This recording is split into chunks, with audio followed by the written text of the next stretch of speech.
कैसे पता लगाया जाता है कि कोई कंपनी कितनी बड़ी है या कोई कंपनी कितनी छोटी है, और लार्ज कैप्स, मिड कैप्स और स्मॉल कैप्स कंपनी क्या होती हैं, जानेंगे इस वीडियो में। तो आइए दोस्तों, पेज परख को चालू करते हैं।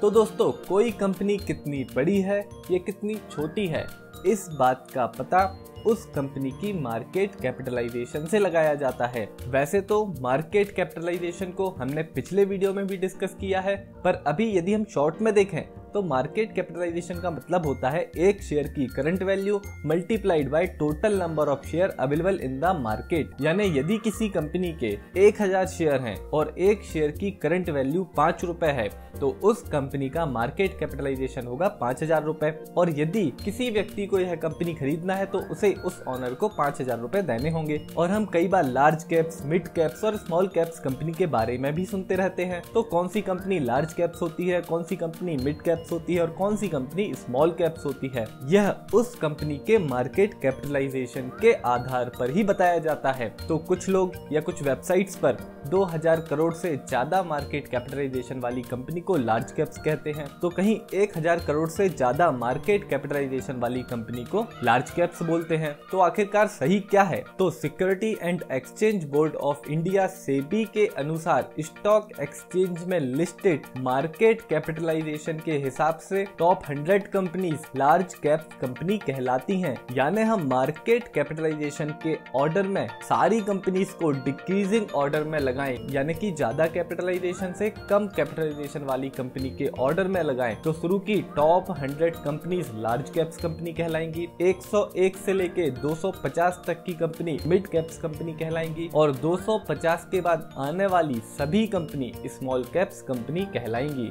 तो यदि आप इन्वेस्ट करना चाहते हैं लार्ज कैप्स कंपनी में, तो रिटर्न तो कम होता है पर इन कंपनी में रिस्क भी कम होता है, क्योंकि यह कंपनी बहुत ज्यादा रिटर्न नहीं दे सकती, क्योंकि यह कंपनी वो कंपनीज होती हैं जो पहले से ही बड़ी हो चुकी हैं और इन कंपनीज पर मार्केट के उतार चढ़ाव का बहुत ज्यादा फर्क नहीं पड़ता। यदि मार्केट डाउन भी होता है तो यह अपने आप को संभाल लेती हैं, सर्वाइव कर लेती हैं। लार्ज कैप्स कंपनी के एग्जाम्पल हैं जैसे रिलायंस इंडस्ट्रीज, टीसीएस, महिंद्रा, ब्रिटेनिया। यह ऐसी कंपनीज हैं जिनसे आप यह एक्सपेक्ट नहीं कर सकते कि ये 1 साल या 2 साल में अपने मार्केट कैपिटलाइजेशन को डबल कर लेंगी, क्योंकि ऑलरेडी इनका मार्केट कैपिटलाइजेशन इतना ज्यादा है कि इन कंपनीज को उसे डबल करने में काफी टाइम लग सकता है। और वहीं मिड कैप्स कंपनी में रिस्क भी ज्यादा होता है और यहाँ पर रिटर्न्स भी ज्यादा मिलता है, क्योंकि यह कंपनी मार्केट के अप डाउन से लार्ज कैप्स कंपनी की तुलना में ज्यादा प्रभावित होती हैं। मिड कैप्स कंपनी के एग्जाम्पल हैं जैसे Voltas, Ashok Leyland, Bata India, Emami limited etcetera. वहीं स्मॉल कैप्स कंपनी में स्टार्टअप्स आते हैं और ये कंपनी बहुत ज्यादा रिटर्न देती हैं, पर इनमें उतना ही रिस्क होता है, क्योंकि ऐसा जरूरी नहीं है कि हर स्टार्टअप सक्सेस ही हो।